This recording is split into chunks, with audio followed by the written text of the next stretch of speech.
Vamos falar sobre dízimos.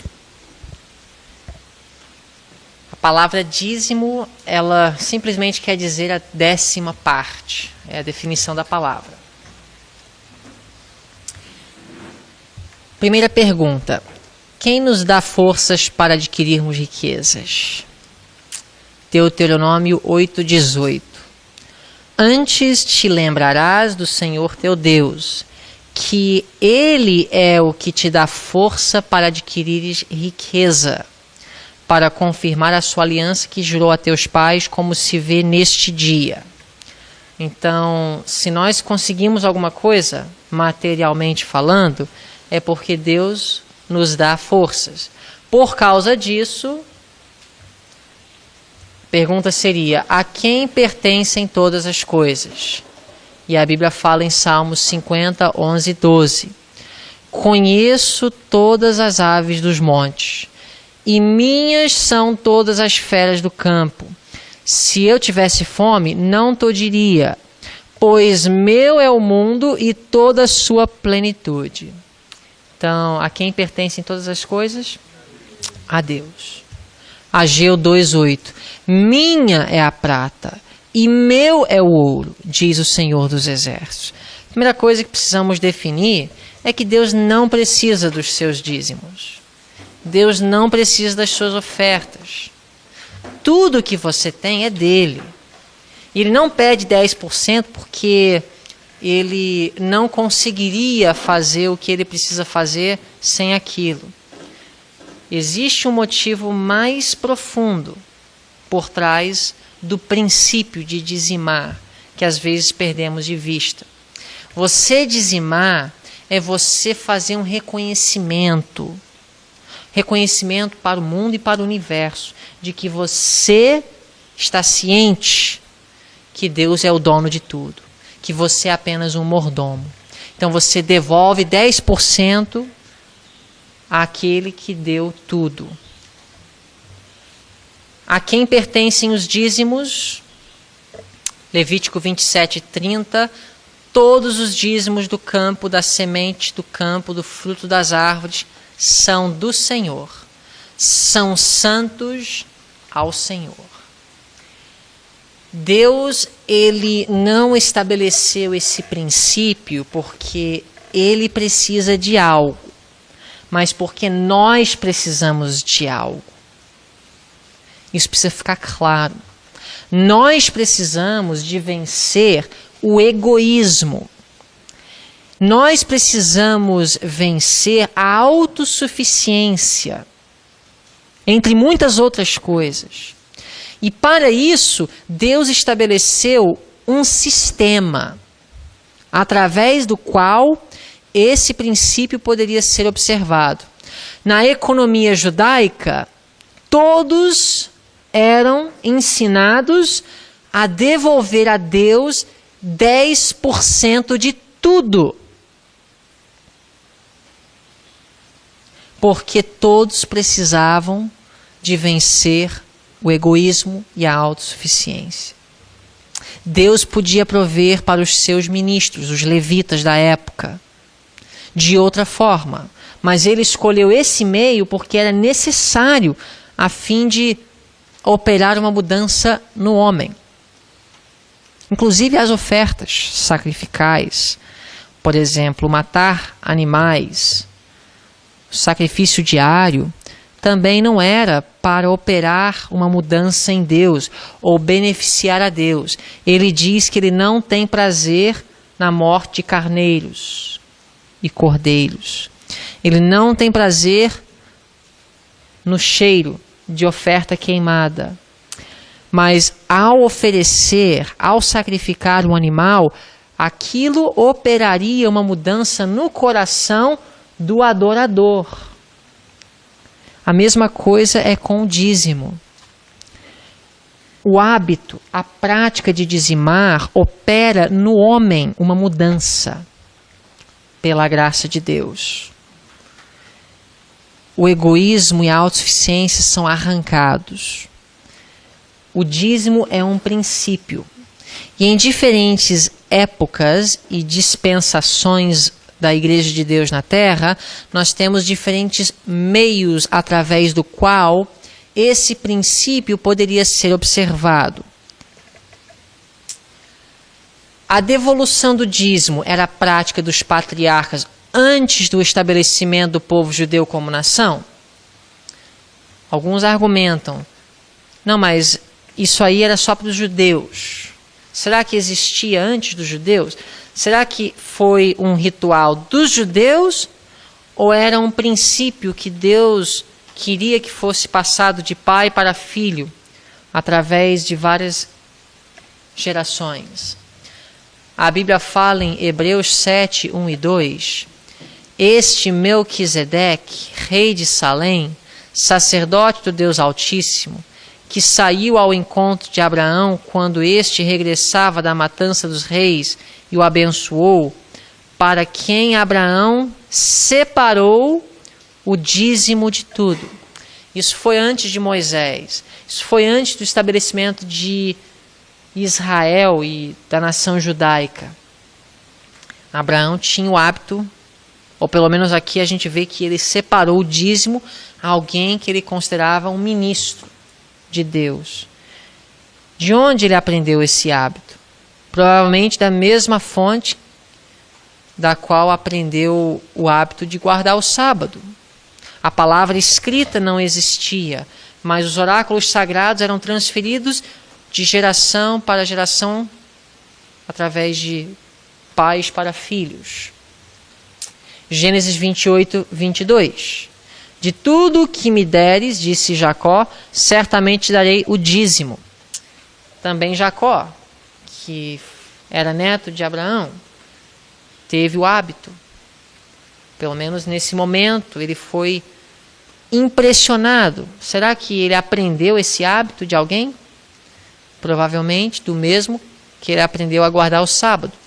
E assim ele passou para futuras gerações esse hábito. Então nós vemos que o sábado foi guardado antes do Sinai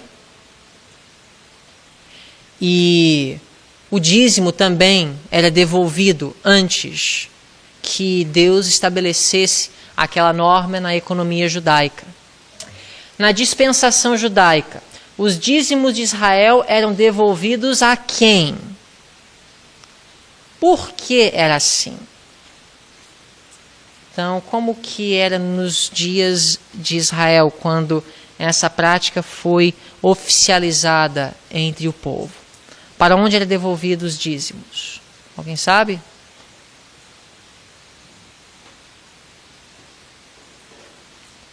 Os dízimos iam para onde? Para onde? Para o templo. Os levitas que ministravam no templo. Números 18, 21. Aos filhos de Levi dei todos os dízimos em Israel por herança, pelo ministério que exercem, o serviço da tenda da congregação. Então, iam para os levitas. Por que iam para eles? Porque eles ministravam as necessidades espirituais do povo. Eram somente os dízimos que eram dados aos levitas? Só enviavam dízimos para eles ou eles recebiam outra coisa além de dízimos? Deuteronômio 12, 5 e 6. Buscareis o lugar que o Senhor vosso Deus escolher entre todas as vossas tribos, para ali pôr o seu nome e a sua habitação. Trareis a esse lugar os vossos dízimos e as ofertas especiais, os vossos votos e as vossas ofertas voluntárias. Então nós vemos que os levitas não recebiam só o dízimo, mas também ofertas. Qual era o nome dado ao local de destino designado por Deus para os dízimos e as ofertas? Alguém sabe? Havia um nome. Malaquias capítulo 3, 8 e 10. Roubará o homem a Deus? Todavia vós me roubais e dizeis, em que te roubamos? Nos dízimos e nas ofertas alçadas. Trazei todos os dízimos à casa do tesouro, para que haja mantimento na minha casa. Depois fazei prova de mim, diz o Senhor dos Exércitos, se eu não vos abrir as janelas do céu. Havia uma diferença entre dízimos e ofertas? Alguém poderia me dizer qual era a diferença? O dízimo, na verdade, é um ato de você devolver. E ofertas? A oferta é você, é voluntário, você dá. Ok. Mais alguém?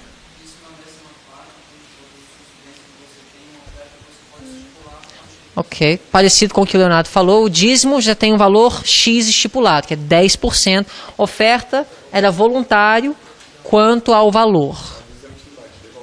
Uhum. Mais alguma diferença?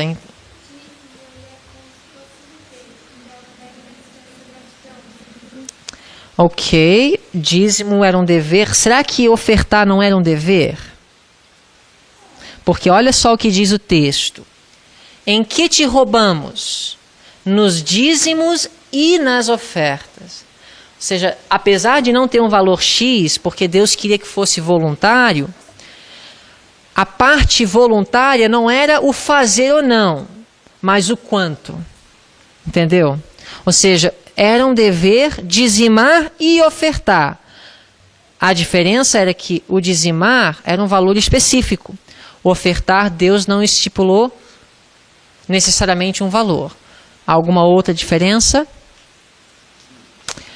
Ambos eram sagrados? Ou só os dízimos eram sagrados? Ambos eram sagrados.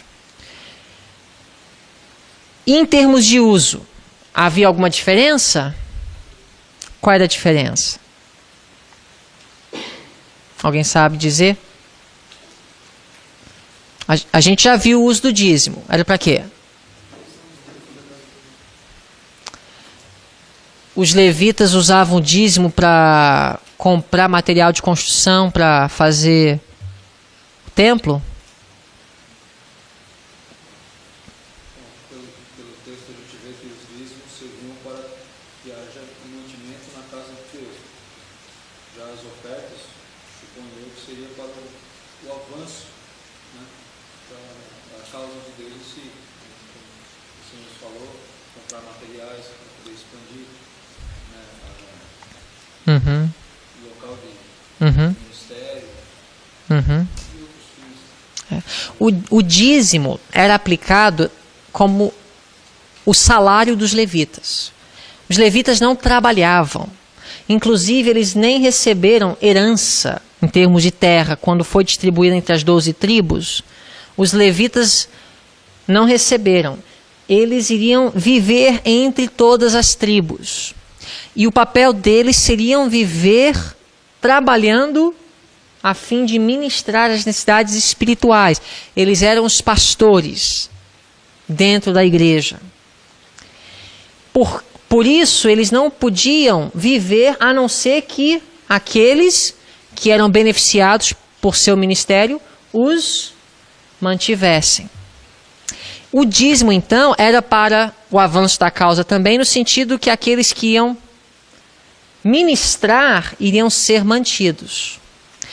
Ofertas já era para as despesas normais dos serviços religiosos da economia judaica.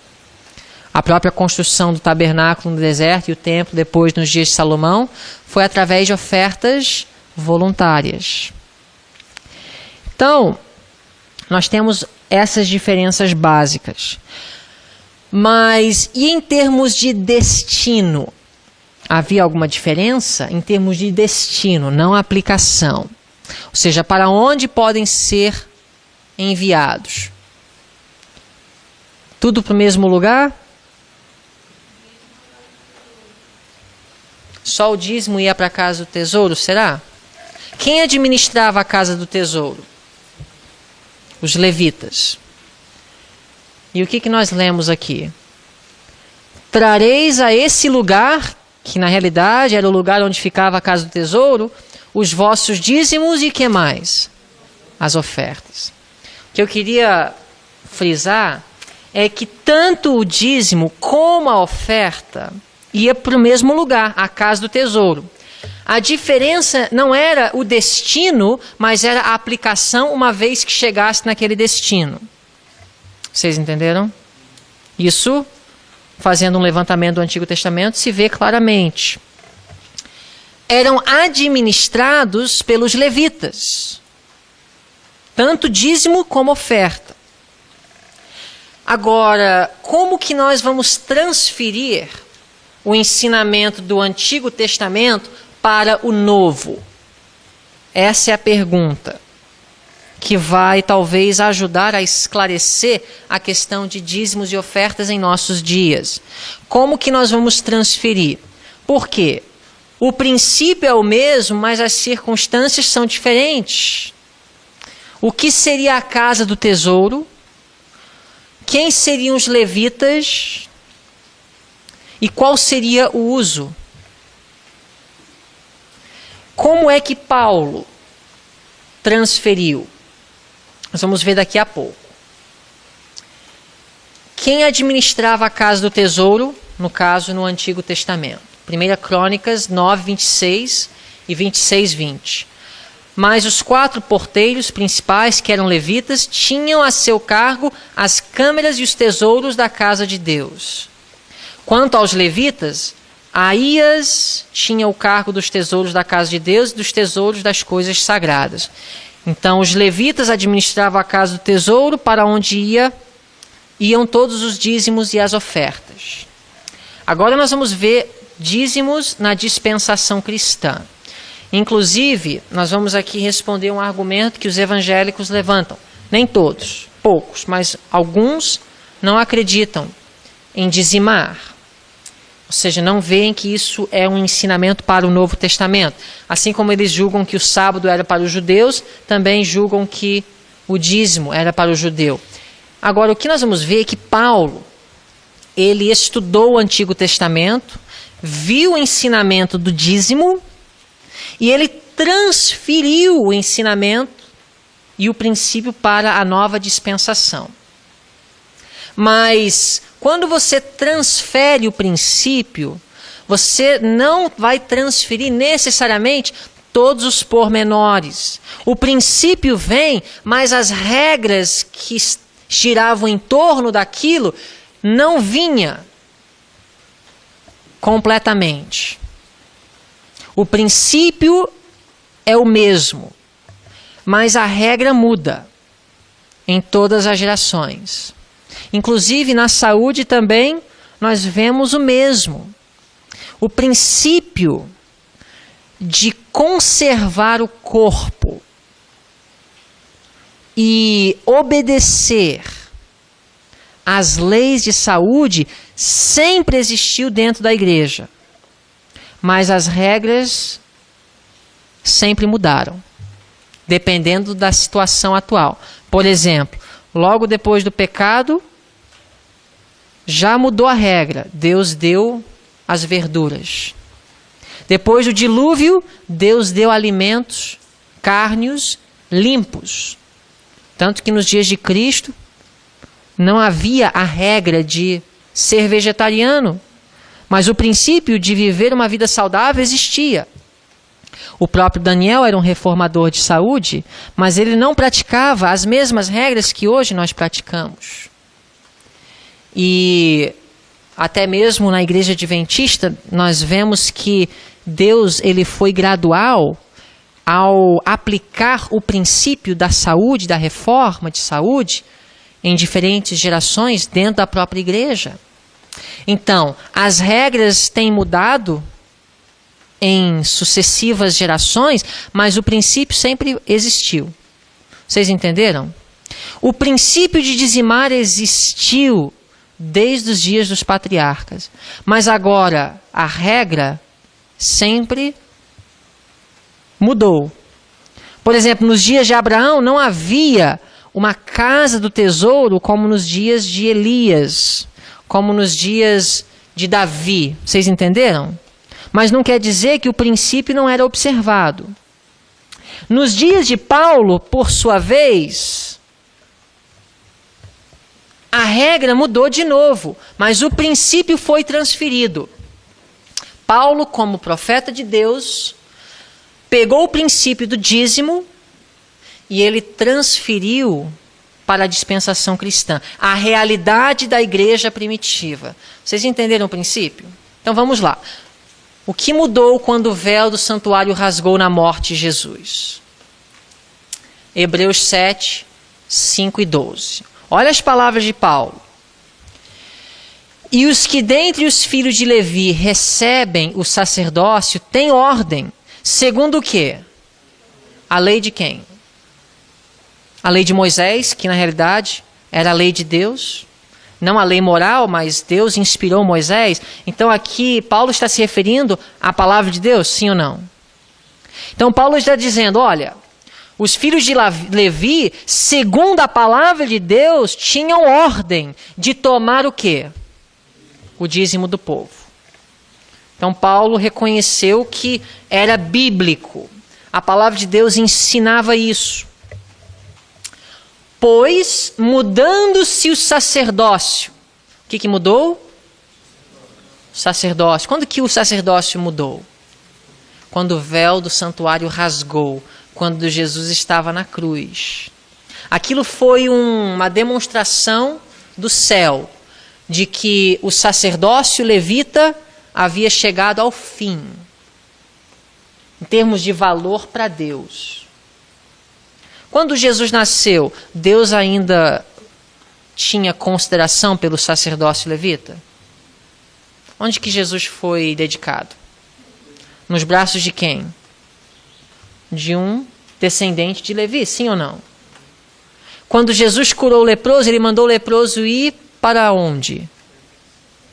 Para o sacerdote, como estava escrito na lei. Agora, quando o véu do santuário rasgou de cima para baixo, quando Jesus estava morrendo na cruz e o tipo encontrou o antítipo, Deus deixou de ter respeito. Aquilo foi Deus clamando em alta voz, eu não tenho mais respeito pelo sacerdócio levita. Deixou de ser. Agora nós temos um novo sacerdócio, que é o sacerdócio de Cristo. Pois mudando-se o sacerdócio, do sacerdócio levítico para o sacerdócio de Cristo, necessariamente, olha só, necessariamente se faz também mudança de quê? Paulo está falando de quê aqui? Qual lei? E os que dentre os filhos de Levi recebem o sacerdócio têm ordem segundo o quê? A lei. Então, o que mudou quando o sacerdócio foi transferido? Aquela lei, que na realidade era uma regra que sustentava o princípio de dizimar na dispensação judaica, de que os levitas, os filhos de Levi, recebessem do dízimo. Aquilo mudou. Agora, se a gente ficar só nisso, nós vamos dizer que Paulo estava dizendo que não era mais para dizimar. Mas aqui Paulo não está dizendo que não é mais para dizimar. Ele está apenas dizendo que com a mudança do sacerdócio, a regra quanto a para onde e quem deve receber o dízimo havia mudado. Então, será que Deus estabeleceu novos critérios para homens poderem receber do dízimo na dispensação cristã? Ou será que Paulo estava abandonando a ideia de dizimar por completo? O que vocês acham? Por exemplo, no Antigo Testamento, qual era o critério para receber do dízimo? Ser descendente de Levi. Simples. Você é um descendente de Levi, você vai ser um levita. Descendente de Arão, um sacerdote. Você viverá do dízimo. Agora, esse princípio Paulo vai transferir para o Novo Testamento. Está aqui em 1 Coríntios 9, 13 e 14. Vamos ver se vocês vão identificar. Não sabeis vós que os que administram o que é sagrado, e no Antigo Testamento quem eram? Aqui Paulo está usando a linguagem do Antigo Testamento. ele fala: não sabeis vós, na dispensação judaica, que os que administravam o que é sagrado comem do que é do templo. Como assim? Os levitas viviam dos dízimos. Aí Paulo continua dizendo: e que os que de contínuo estão junto ao altar participam do altar. Paulo está fazendo o que aqui até agora? Citando o Antigo Testamento. Ele está dizendo: vocês não sabem que no Antigo Testamento os levitas recebiam do dízimo? Agora ele vai transferir o princípio para o Novo Testamento. Assim também. O que quer dizer assim também? De forma paralelo. Ou seja, hoje, Deus ordenou, na dispensação cristã, que aos que anunciam o Evangelho, que vivam do Evangelho. Então, como é que Deus, através de Paulo, transferiu o princípio de dizimar para a dispensação cristã? Agora, o critério não era de onde você veio. Se você vinha de Judá, por mais espiritual, você não era qualificado. Só o levita. Na dispensação cristã, a questão agora não era se é levita ou não é. Quem vive pregando o evangelho vai viver do dízimo. Esse é o critério que Paulo estabelece na dispensação cristã. Quem dentre os que anunciam o evangelho deve receber o meu dízimo? Ou seja, mais alguns textos do Novo Testamento para ver como Paulo transfere o princípio. Gálatas 6,6. Notem bem. O que é instruído na palavra, reparta todos os seus bens com aquele que o instrui. O que quer dizer isso?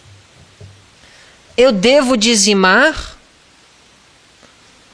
aonde eu estou sendo alimentado. Ou seja, o pastor que deve receber o meu dízimo deve ser o meu pastor. Aquele que é o meu líder nas coisas espirituais. Assim como foi no Antigo Testamento. O levita que vivia do meu dízimo era aquele levita que ministrava as minhas necessidades espirituais.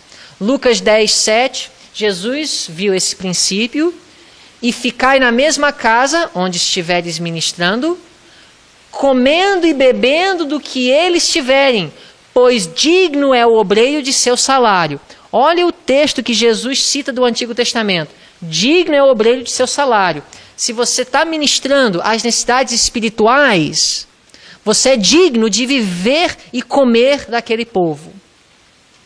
Jesus, ele transferiu o princípio do Antigo Testamento para a situação dos discípulos quando ele os enviou para pregar a mensagem. Sabia que Jesus tinha uma tesouraria? Ele tinha um tesoureiro. Obviamente, fundos vinham. Quer dizer que, por mais que ele não fosse descendente de Levi, ele reconheceu, para aquela ocasião especial, a regra podia ser quebrada. Pessoas estavam dando dinheiro para Jesus que deveria ser enviado para a casa do tesouro. A regra foi quebrada, mas o princípio foi mantido, porque os apóstolos estavam ministrando as necessidades espirituais do povo. 1 Coríntios 9:11. Se nós vos semeamos as coisas espirituais, ou seja, a palavra de Deus, será muito que de vós recolhamos as carnais? O que quer dizer isso? Paulo está dizendo, se nós somos ministros da palavra para vocês, será que é grande coisa? Será que é errado nós recebermos de vocês coisas carnais? Coisas carnais aqui não no sentido carnal, pecaminoso, mas no sentido material, temporal. Vocês entenderam? Agora vamos analisar então a questão do dízimo à luz do espírito de profecia. Primeiro vamos analisar o que é comum hoje entre os adventistas do sétimo dia acreditarem. Dízimos só podem ser devolvidos no canal denominacional. Ofertas podem ser devolvidas tanto no canal denominacional como também para ministérios de apoio ou ministérios de sustento próprio. É dito e crido que o dízimo precisa ser enviado para a casa do tesouro, e a casa do tesouro, por sua vez, seria o sacerdócio moderno, a denominação da igreja, as associações, por sua vez, uniões e a associação geral. A pergunta seria, se nós vamos aplicar a casa do tesouro dessa forma, não precisaríamos ser consistentes, então, e dizer que ofertas também deveriam ser enviadas para a mesma casa do tesouro? Ou seja, se a casa do tesouro atual se limita apenas à denominação, para sermos consistentes, não precisaríamos então também enviar todas as nossas ofertas? A verdade é que esse foi o plano de Deus. Na realidade, quando nós analisamos a história da nossa igreja, nós vemos que não foi o plano de Deus ter escolas e hospitais e sanatórios de sustento próprio, ou seja, não denominacionais, ou seja, a parte da organização da igreja. Isso não foi o plano de Deus, nunca foi idealizado por ele. A verdade é que a casa do tesouro, a obra de Deus, é o único lugar que deve receber dízimos e ofertas. E o princípio de organização do Antigo Testamento foi transferida não só para a dispensação cristã, mas também para a Igreja Adventista do sétimo dia. Agora a pergunta seria: como surgiu a obra de sustento próprio e qual foi a atitude de Deus em relação a essa obra à luz do assunto de dízimos e ofertas? Ou seja, se Deus considera a obra de sustento próprio como parte de sua obra na terra, consequentemente seríamos consistentes em concluir que então a casa do tesouro passa a englobar muito mais do que apenas a obra denominacional. Porque no Antigo Testamento era dízimos e ofertas que iam para a obra de Deus, a casa do tesouro, a obra denominacional. Então vamos analisar. Primeiro, uma aula de história. Nos primeiros anos da Igreja Adventista do sétimo dia, homens que pregavam a mensagem tempo integral dependiam para o seu sustento do apoio do próprio trabalho ou de ofertas voluntárias espontâneas dos irmãos. Em outras palavras, nos primeiros anos, entre 1844 a 1860, quando os adventistas do sétimo dia nem tinham esse nome, eles eram adventistas guardadores do sábado, aqueles que se dedicaram 100% ao trabalho de proclamar o evangelho não tinham uma entrada regular sistemática, porque não havia ainda um plano organizado de devolver dízimos e ofertas. Ou seja, o princípio existia, mas um método sistemático, organizado de aplicar aquele princípio ainda não existia. Em outras palavras, não havia ainda uma regra. O que fazer com o meu dízimo? Então, cada um fazia espontaneamente, de acordo com sua visão da necessidade. Só que isso criou um problema, porque nem todos tinham condições de prover as necessidades de sua família. Então, o que faziam? Iam trabalhar. Tiago White, por exemplo, trabalhava cortando lenha. Nós temos a história de João Endes, João Loughborough, que tiveram que deixar o ministério um tempo só para trabalhar. E isso não foi positivo. E Deus, em sua providência, corrigiu esse dilema através de um sistema. Estas condições não eram favoráveis para o avanço da causa, porque eram espasmódico e flutuante o salário dos obreiros. Em 1859, um plano mais regular para o apoio dos ministros adventistas foi estabelecido, chamado doação sistemática, ou sistemática de benevolência também é conhecido. Não é o mesmo sistema de hoje praticado pela Igreja Adventista, mas parecido, para você ver que o princípio existiu desde o início, em 1844, mudou em 1859, um novo sistema foi implantado e mais tarde o sistema atual de devolver dízimos e ofertas para as associações locais, estaduais ou missões, depois foi implantado. O plano de doação sistemática, implantado em 1859, pedia que os irmãos colocassem de parte semanalmente entre 5 e 25 centavos. As irmãs entre 2 e 10 centavos. E os que possuíam propriedade deviam dar semanalmente entre 1 e 5 centavos de cada $100 do valor de seus bens. Um plano muito bem elaborado, muito equilibrado, distribuía bem a responsabilidade, foi de Deus. Os irmãos reconheceram que o plano era o ideal e que Deus está conduzindo o seu povo e educando neste assunto. Quando os planos para a manutenção e expansão da obra foram ampliados, o espírito de abnegação foi estimulado até que a luz da Bíblia revelou o sistema de dízimos e ofertas que hoje nós conhecemos. Ok? Deixa eu dar um exemplo para vocês, a diferença entre regra e princípio. Okay? No final do século XIX, a irmã White escreveu uma carta aos membros da igreja de Battle Creek que era errado comprar bicicleta. Foi uma regra. Não comprem bicicletas, vai ser uma desonra para Deus. Não era um princípio, era uma regra. Sabe qual era o princípio? O princípio era o quê? Ser bom mordomos. A mordomia era o princípio envolvido. Porque, na época, o custo de uma bicicleta era equivalente a um Ferrari hoje.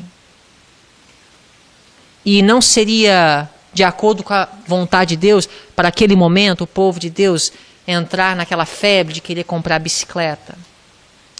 Nós não podemos transferir para os nossos dias as palavras da irmã White naquela carta de não comprar bicicleta. Vocês entenderam? O que nós vamos transferir? Nós vamos transferir o princípio. Qual é o princípio? Mordomia. Vocês entenderam?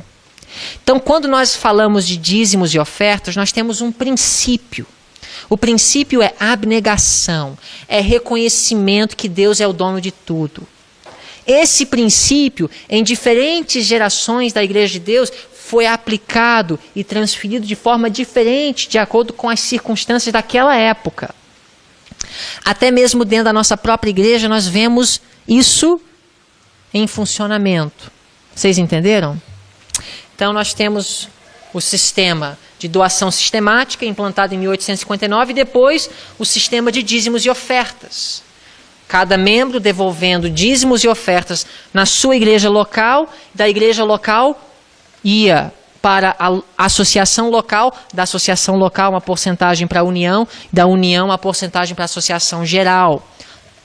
E assim foi. Um plano elaborado, inspirado por Deus. A irmã White escreveu em 1897.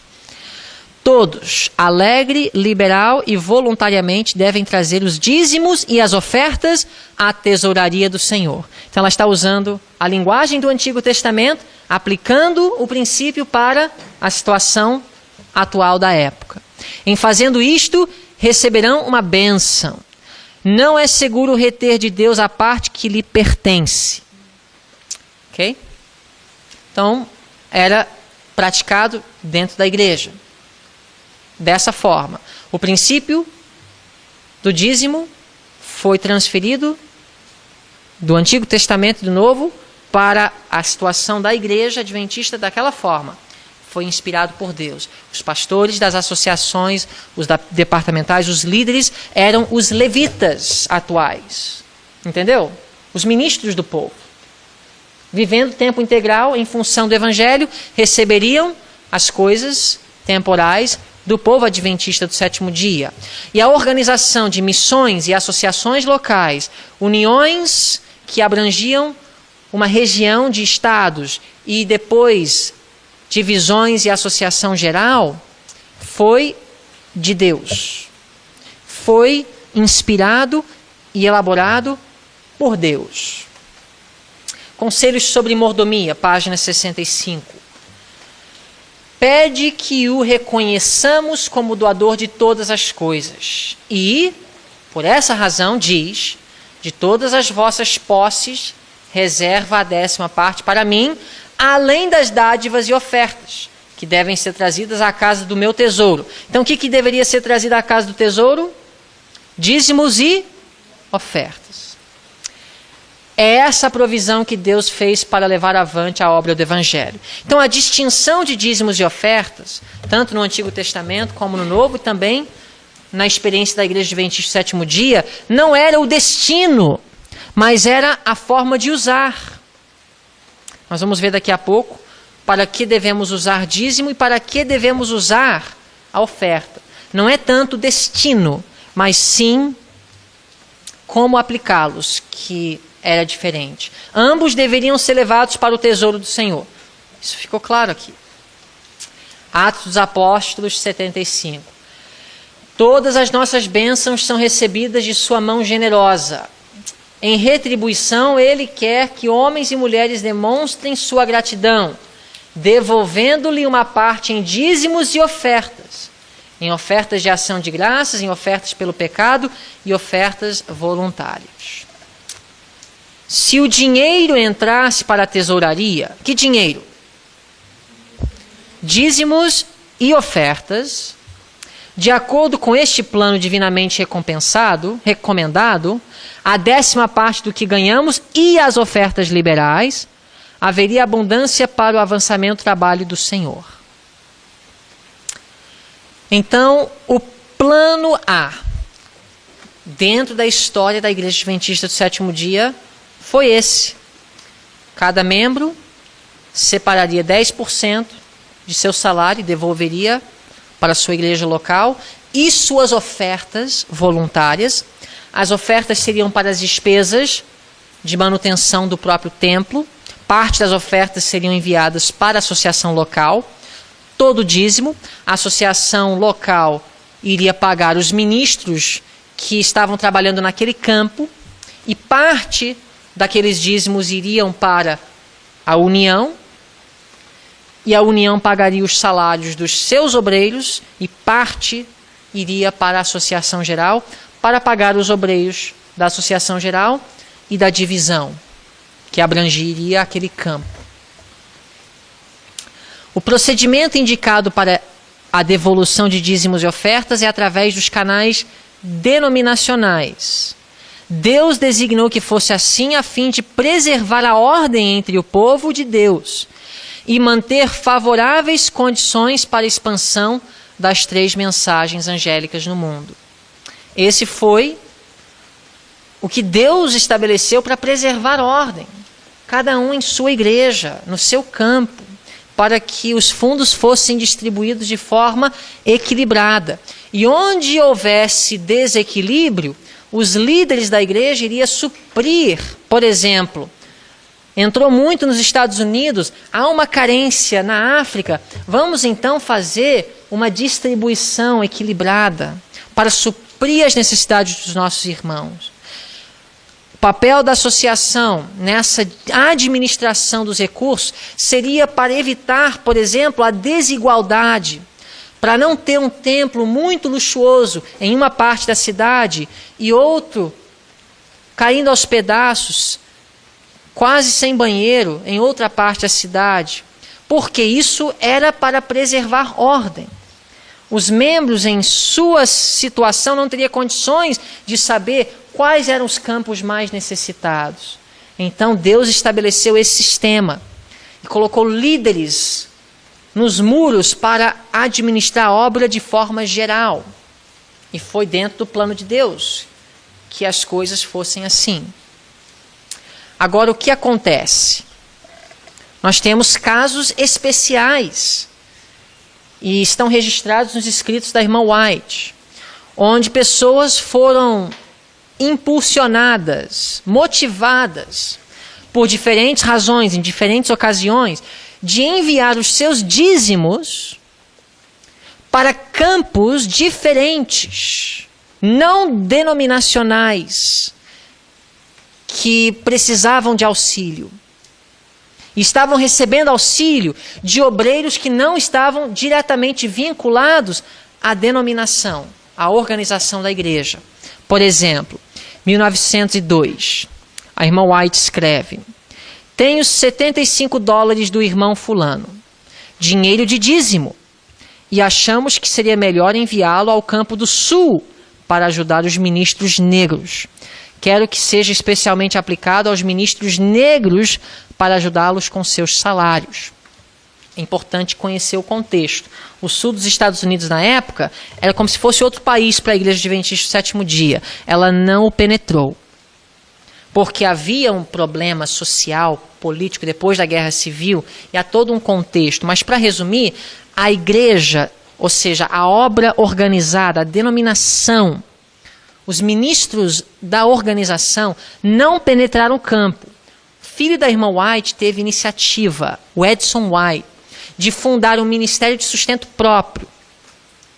A Sociedade Missionária do Sul. Havia o barco Estrela da Manhã. E ele fazia um trabalho entre os negros do Sul. E ele recebia do dízimo. Isso despertou curiosidade, não só curiosidade, mas animosidade a alguns líderes da igreja. E a irmã White começou então, através da voz da pena, a dizer que isso não era errado. Ela mesma disse que recebia dízimo de pessoas e canalizava para o sul. Não através dos canais denominacionais, mas por fora. Olha o que aconteceu em Battle Creek. Até esse momento, ainda não tinha ficado claro para os líderes em Battle Creek que um médico missionário podia receber o seu salário do dízimo. E nessa altura, o centro de saúde Battle Creek tinha crescido muito. O Dr. Kellogg era o administrador e ele tinha muitos funcionários. E ele queria que a Associação Geral reconhecesse aqueles funcionários que eram médicos, que trabalhavam na clínica, como médicos missionários, dignos do dízimo. A irmã White apoiou a ideia, mas líderes ficaram receosos, achando que só os pastores podiam receber do dízimo, e não os médicos. O Kellogg ficou chateado com a situação, começou a ameaçar que se a Associação Geral não enviasse parte do dízimo para pagar alguns obreiros do centro de saúde, que ele iria reter o dízimo dos obreiros e iam pagá-los com aquele dinheiro. Diante dessa situação, a irmã White trouxe qual conselho? Notem aqui. A irmã White escrevendo aos líderes da Associação Geral: o Dr. Kellogg fará coisas que eu me entristecerei por ter ele se sentido compelido a fazer. Ele diz que se não for permitido que os meios sejam utilizados para levar a mensagem através dos obreiros médicos missionários das igrejas, ele separará o dízimo que é pago à associação para sustentar a obra médico-missionária. Qual foi a opinião dela? Não seria interessante, irmã White? Tudo bem, mas qual é a sua opinião quanto ao procedimento do Dr. Kellogg? A senhora concorda ou não? Eu achei muito equilibrada a resposta dela. Vocês devem chegar a uma compreensão e trabalhar harmoniosamente. Para ele separar o dízimo do tesouro, seria o quê? Uma necessidade que temo grandemente. Então a gente vê aqui que ela não foi contra a ideia, mas ela lamentou que tinha que ser assim. Ou seja, podia ser diferente. É uma necessidade que eu temo. Por que ela temia? Porque isso ia desencadear um procedimento em muitos irmãos necessário que poderia causar conflito. É justamente o que aconteceu. Se este dinheiro em dízimo é pago pelos obreiros ao tesouro, por que, pergunto, não deveria ser esta quantia repartida para levar avante a obra médico-missionária? Agora, alguns anos depois disso, 1904, uma escola foi fundada, chamada Madison, o Colégio Madison.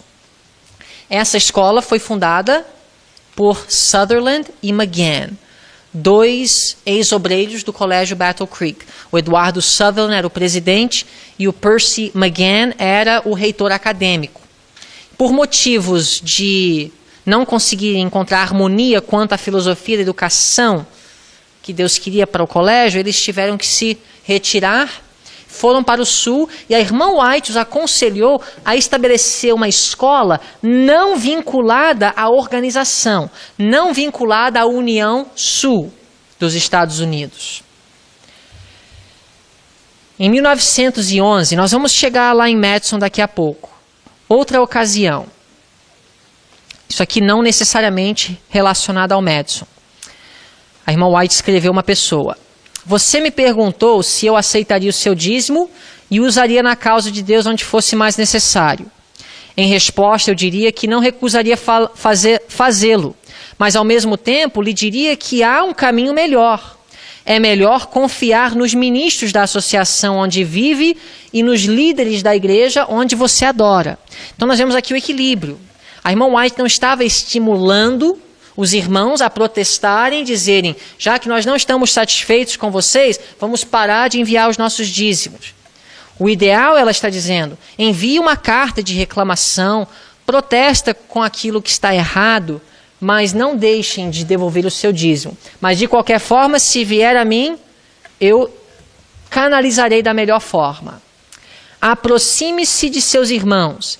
Ame-os com coração sincero ferventemente e encoraje-os a levar suas responsabilidades fielmente no temor do Senhor. Seu exemplo dos fiéis, na palavra, no trato, no amor, no espírito, na fé, na pureza. Outra citação. Alguns se têm sentido mal satisfeitos e dito, não devolverei mais o dízimo, pois não confio na maneira por que as coisas são administradas na sede da obra. Roubareis, porém, a Deus, por pensardes que a administração da obra não é correta? Apresentai vossa queixa franca e abertamente, no devido espírito e às pessoas competentes. Em outras palavras, a irmã White não estimulou aos membros a protestarem, não devolvendo os seus dízimos à associação. Os únicos momentos que eu vejo que ela apoiou pessoas que devolveram através de canais irregulares foi quando pessoas, não cheias de rancor ou chateadas, mas por verem necessidades negligenciadas no campo, queriam apoiar aqueles. Exemplo, os ministros negros e brancos que trabalhavam no sul dos Estados Unidos em prol dos negros, ministros aposentados que não foram mantidos pela Associação Geral, porque até então não havia ainda um plano de aposentadoria organizado pela igreja, esposas de ministros que perderam seus maridos. A irmã White falou, é para ajudá-las com o dízimo, elas devem ser pagas pelo dízimo. E o próprio colégio de Madison, que foi negligenciado, financeiramente falando, da União Sul, pela União Sul. Não devemos deixar de dizimar a fim de protestar contra erros na administração da igreja. Já vi isso vez após vez. O irmão está chateado, o pastor falou uma coisa que não agradou, aí começa a reter o dízimo. Daqui a pouco começa a usar, começa a alimentar os pobres e fazer outras coisas que Deus não aprova com o dízimo. O procedimento correto de um membro que não está satisfeito com a liderança é apresentar as queixas franca e abertamente, no Espírito de Cristo, às pessoas competentes. Agora, o que acontece hoje? Eu diria que hoje existe o plano B. por exemplo, uma escola como Madison, ou até uma escola como essa, não era para ser estabelecida segundo o plano A de Deus. Não era necessário Deus usar instituições, a parte da organização da igreja, para ajudar a cumprir os seus objetivos. O objetivo, por exemplo, de treinar jovens para serem missionários e não apenas profissionais ou para terem uma carreira nesta vida.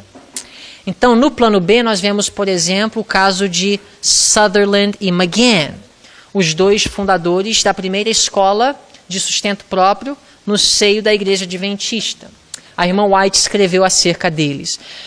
Os irmãos Sutherland e McGann deveriam ser estimulados a solicitarem recursos para o sustento de sua obra. É o privilégio desses irmãos receberem doações de qualquer um de nosso povo que seja impressionado pelo Senhor a ajudar.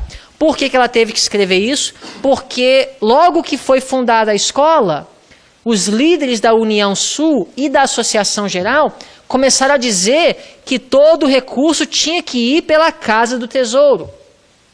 A irmã White falou, não, eles têm todo o direito de receber do povo adventista recursos para o sustento da escola.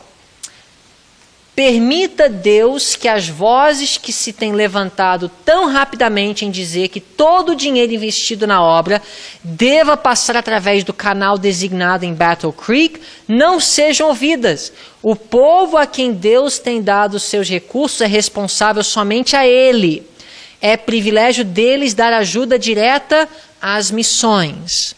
Então nós vemos que se a motivação não é rancor ou protesto por causa de uma insatisfação, mas se a motivação for de querer ajudar uma missão negligenciada, mas que seja de Deus, a irmã White disse que essas pessoas estavam livres.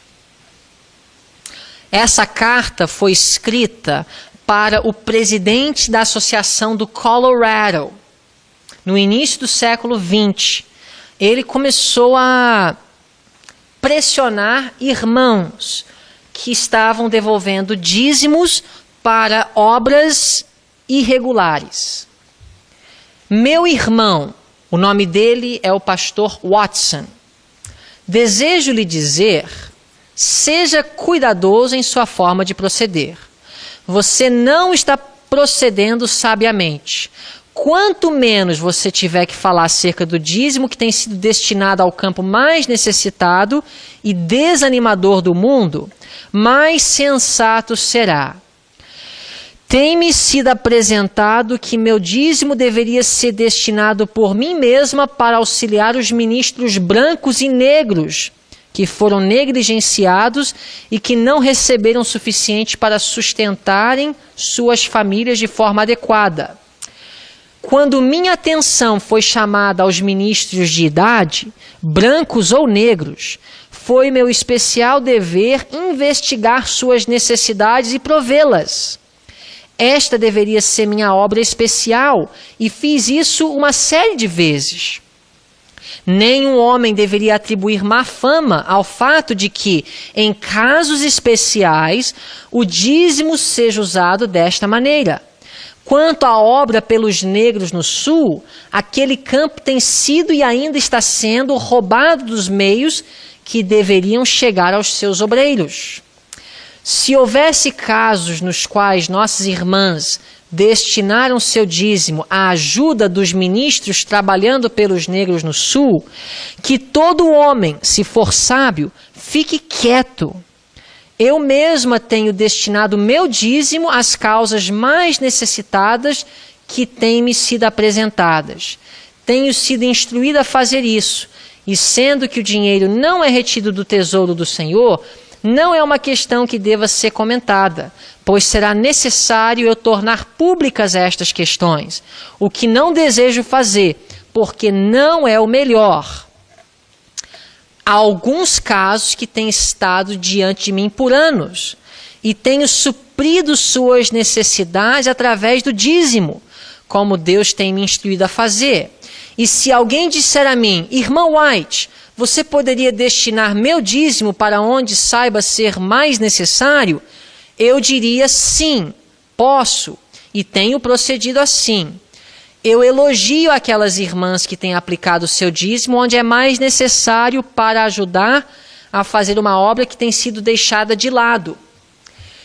Se esta questão for levada a conhecimento público, levará a uma compreensão que seria melhor permanecer como está. Eu não me importo em tornar pública esta obra que o Senhor me designou a fazer, e também a outros. Envio este assunto a você para que não cometa um erro. Circunstâncias alteram casos. Eu queria que vocês lembrassem dessa frase. Circunstâncias alteram casos. Em outras palavras, por causa de circunstâncias extraordinárias, às vezes aquilo que Deus havia designado muda. Alguns exemplos. Adonias era mais velho que Salomão. Portanto, ele deveria ter assumido o rei de Davi. Só que Salomão era mais espiritual do que Adonias.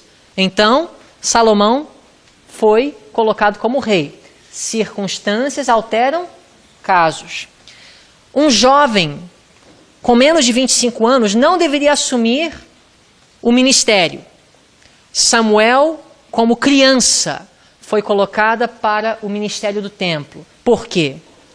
Porque os filhos de Eli estavam em apostasia.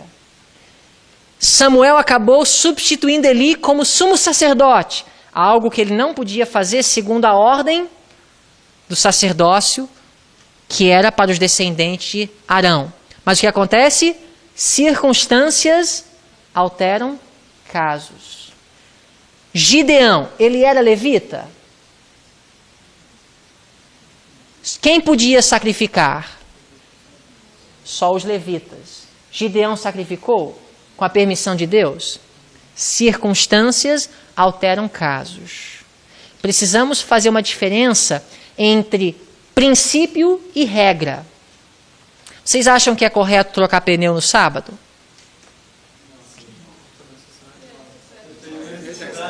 A gente sempre recebe respostas diferentes. Por quê?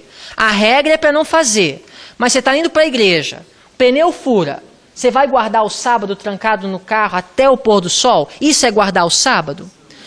Você vai acabar transgredindo o sábado tentando guardar uma regra. Então, circunstâncias alteram casos. Nunca ao ponto de ferir o princípio, mas às vezes as regras são feridas. Muitas vezes, você está tomando de jejum sábado de manhã, e aí sem querer cai a comida e você fica todo sujo, todo melado. Normalmente você talvez não tomaria banho sábado de manhã, mas a circunstância altera o caso. O princípio não está sendo ferido, jamais seria. Se pudéssemos ferir o princípio para salvar a vida, Ananias, Misael e Azarias teriam dobrado os joelhos. Nesses casos, onde o princípio está em jogo, circunstâncias não alteram casos. Mas quando o princípio pode ser mantido e somente a regra quebrada, circunstâncias alteram casos. E a regra era enviar o dízimo para os canais regulares, mas circunstâncias alteraram os casos. E por causa das circunstâncias que existiam na igreja na virada do século, Deus, através do irmão White, disse, em algumas situações especiais, o dízimo pode ser enviado através de canais irregulares. Ela continua escrevendo ao pastor Watson: eu não aconselharia que alguém devesse fazer da colheita do dinheiro do dízimo uma prática. Porém, por anos tem havido de vez em quando pessoas que perderam sua confiança na apropriação do dízimo, que têm colocado seu dízimo em minhas mãos e dito que se eu não o tomasse, eles mesmos iriam destiná-lo às famílias dos ministros mais necessitados que pudessem encontrar. Tenho tomado dinheiro, dado um recibo pelo mesmo e dito a eles como foi utilizado. Escrevo-lhe isto para que você fique calmo e não se agite, e levando esta questão a conhecimento público, e muitos outros sigam o exemplo deles. Carta ao pastor Watson, de 1905.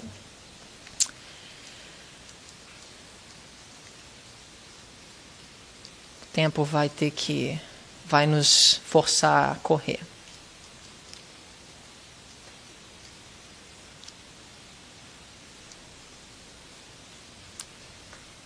Outra citação. Não se preocupe temendo que alguns recursos vão direto àqueles irmãos, falando de Sutherland e McGann, que estão tentando fazer a obra missionária de uma forma quieta e efetiva. Todos os recursos não devem ser administrados por uma agência ou organização. Há muitos esforços a serem feitos conscientemente pela causa de Deus. A ajuda deve ser buscada de todas as fontes possíveis. Página 422 do volume Spalding e McGann.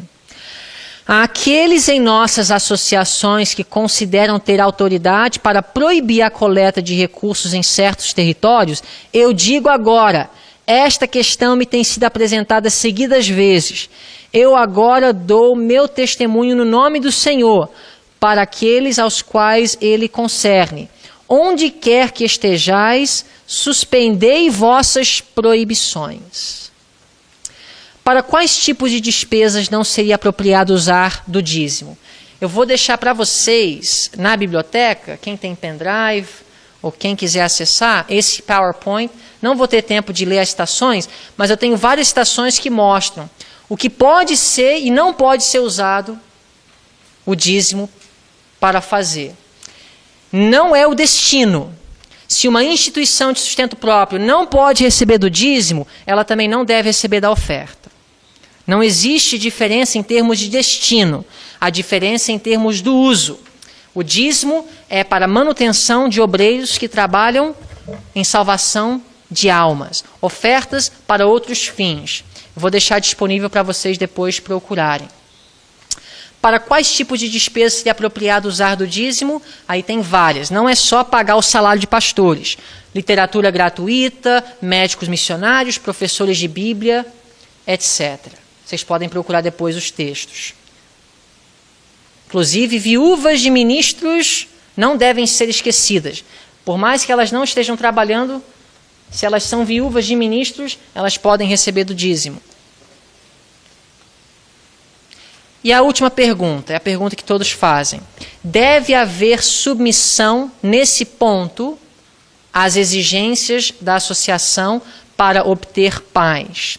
Eu creio que a resposta se encontra na experiência do Instituto Madison. Proibições e exigências foram feitas a Sutherland e McGann, e eles se submeteram. Inclusive, não era nem tanto a questão do dízimo, era não recrutar jovens no estado do Tennessee para a sua escola, porque a igreja já tinha uma faculdade naquele estado. E olha o que a irmã White escreve.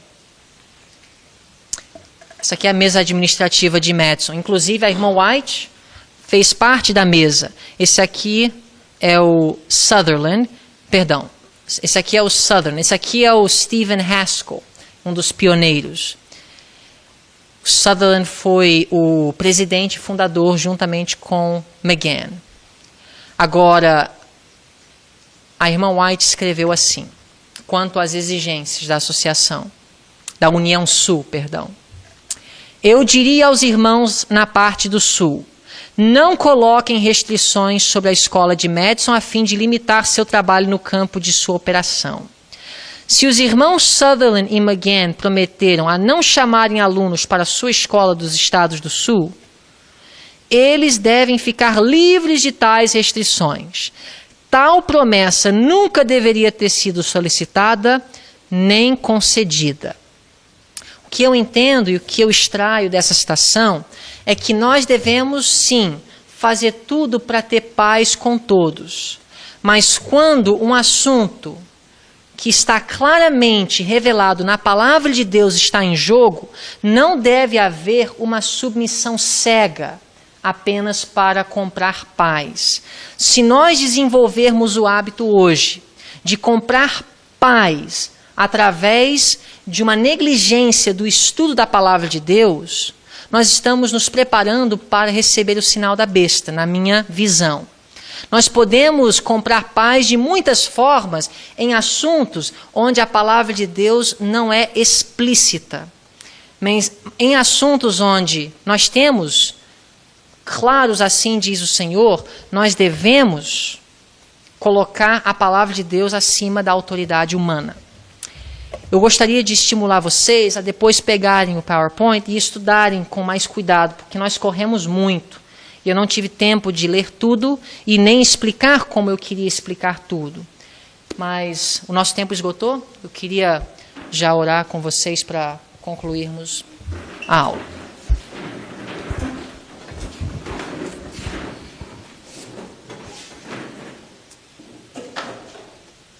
Nosso bondoso e querido Pai Celestial, damos graças, Senhor, pela Tua palavra que nos traz respostas para todas as perguntas relevantes à nossa salvação. Pedimos a Deus sabedoria para saber como dividir corretamente a Tua palavra e interpretá-la, aplicá-la, para que não venhamos a nos desviar nem para a esquerda nem para a direita. Possamos ser mordomos fiéis de todos os recursos que o Senhor coloca em nossas mãos. Possamos usar o nosso dinheiro de forma sábia e equilibrada e praticar a economia que o céu aprova. Colocamos nossas vidas em Tuas mãos e agradecemos em nome de Jesus. Amém.